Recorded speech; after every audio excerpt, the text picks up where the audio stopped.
Mata uang Garuda rupiah takluk terhadap dolar Amerika Serikat. Bahkan rupiah sempat menembus level Rp16.400 per dolar Amerika. Lantas bagaimana masyarakat harus menyikapi tingginya nilai tukar rupiah terhadap dolar Amerika?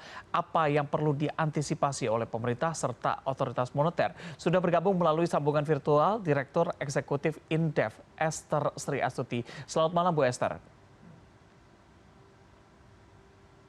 Selamat malam Mas Reza. Baik, Bu Esther, mungkin di awal Anda bisa jelaskan terlebih dahulu kepada masyarakat apa sebenarnya yang menjadi penyebab rupiah anjlok terhadap dolar Amerika.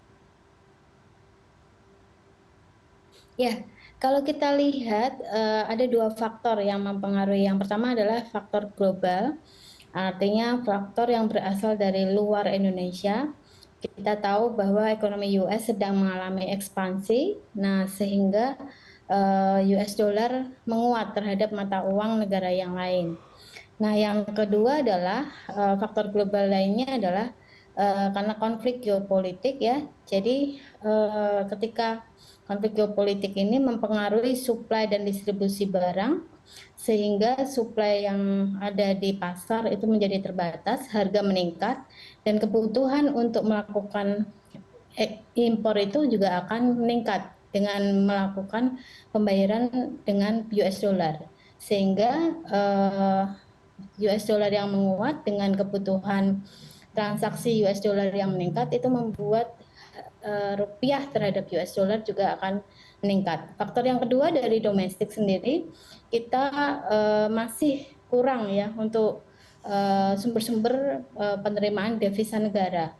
Sehingga ketika devisa negara ini kurang dalam bentuk US dollar dan kebutuhan melakukan pembayaran dengan US dollar itu meningkat, ini tidak bisa dipenuhi dengan suplai yang ada di pasar domestik. Sehingga harga dari rupiah terhadap US dollar pun juga terpuruk gitu Mas. Oke, Bu Esther, ini sebenarnya apa dampak yang bisa dirasakan langsung oleh masyarakat?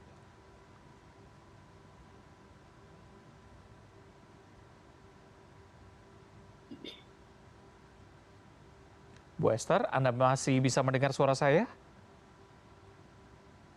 Ya, Baik. kalau menurut saya dampak yang terasa saat sekarang adalah ketika US dollar itu menguat terhadap rupiah atau sebaliknya rupiah itu mengalami depresiasi terhadap US dollar, yang kita rasakan di dalam APBN sendiri kan berarti adanya pembengkakan ya budget gitu ya, belanja pemerintah untuk subsidi minyak misalnya itu akan membengkak. Kemudian kebutuhan impor, belanja pemerintah yang berupa untuk impor ya, itu harus dilakukan dengan transaksi pembayaran dengan US dollar itu juga akan bengkak. Belum lagi cicilan utang luar negeri dan bunga dari luar negeri ya, bunga dari cicilan utang luar negeri. Nah, itu juga akan membengkak. Akibatnya fiskal space atau ruang fiskal itu yang ada di APBN juga akan mengecil ya atau berkurang. Nah, di masyarakat sendiri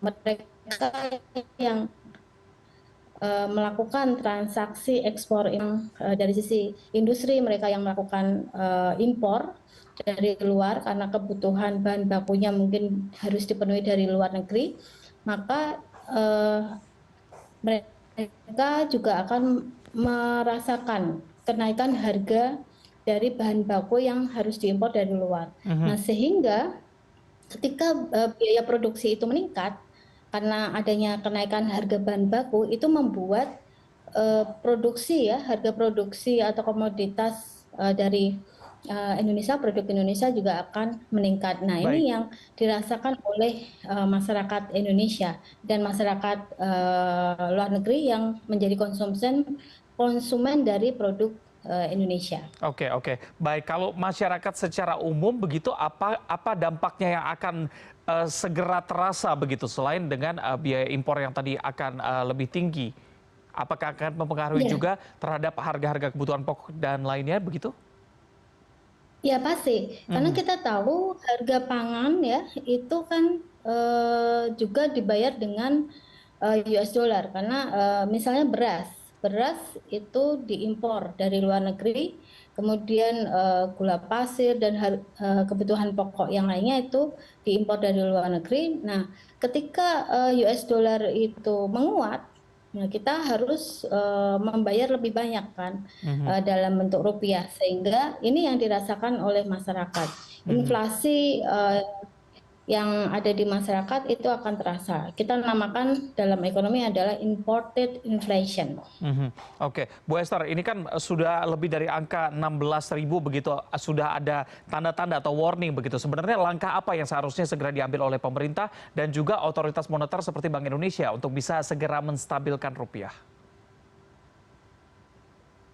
Nah, kalau untuk bisa menstabilkan rupiah, caranya memang yang pertama untuk cepat bisa stabil ya, itu dengan operasi pasar. Artinya Bank Indonesia atau pemerintah dalam hal ini harus melepas US dollar ke pasar sehingga supply US dollar yang ada di pasar itu akan lebih banyak dan harga rupiah pun terhadap US dollar akan menguat.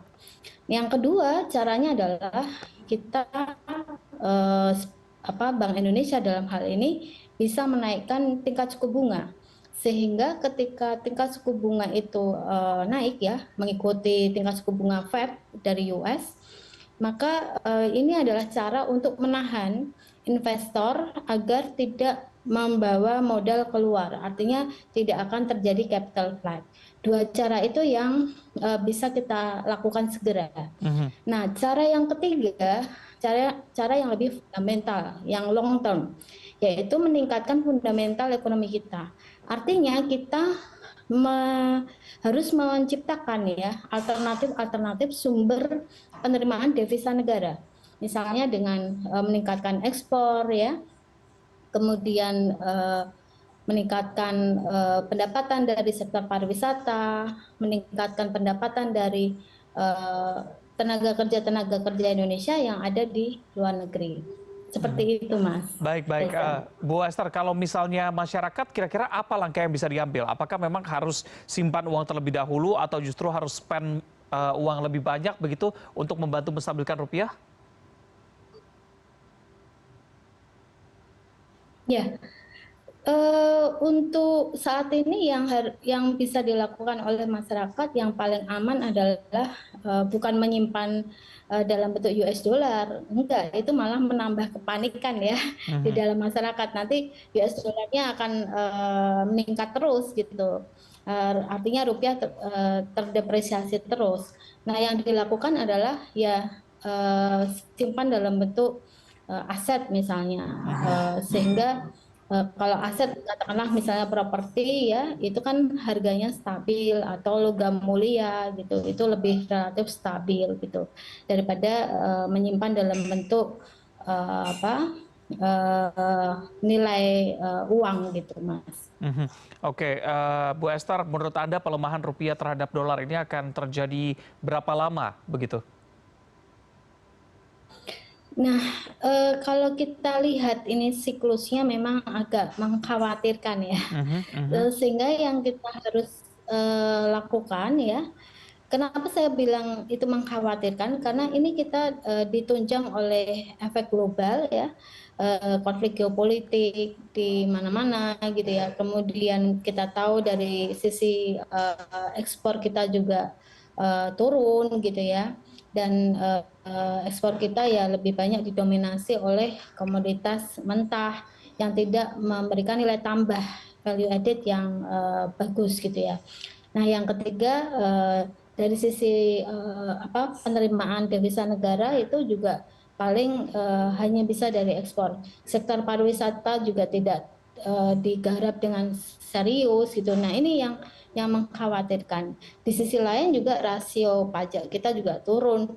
Nah, APBN kita mempunyai ruang fiskal yang sangat kecil.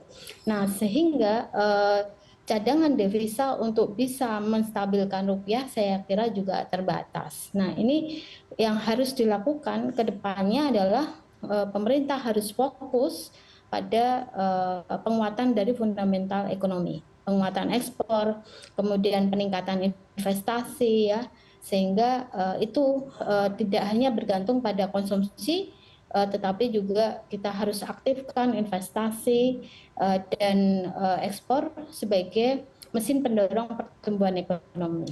Mhm.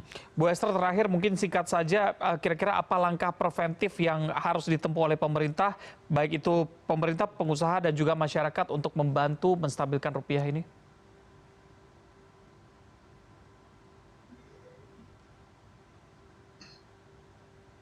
Bu Esther? Ya, ya. Baik, baik. Langkah yang harus kita lakukan ya, Mhm, mhm. Silakan. langkah yang harus kita lakukan untuk menstabilkan harga rupiah terhadap US dollar ini atau nilai tukar ini adalah ya kita harus perkuat fundamental ekonomi, yaitu dengan meningkatkan ekspor ya, kemudian meningkatkan sumber penerimaan negara, penerimaan devisa negara tidak hanya dari ekspor tetapi juga dari sumber-sumber yang lain. Baik, baik. Memang kita harapkan badai ekonomi ini tidak terjadi cukup lama dan rupiah bisa kembali menguat. Terima kasih sudah berbincang malam hari ini Direktur Eksekutif Indef Esther Sri Astuti. Selamat malam. Malam Mas Reza.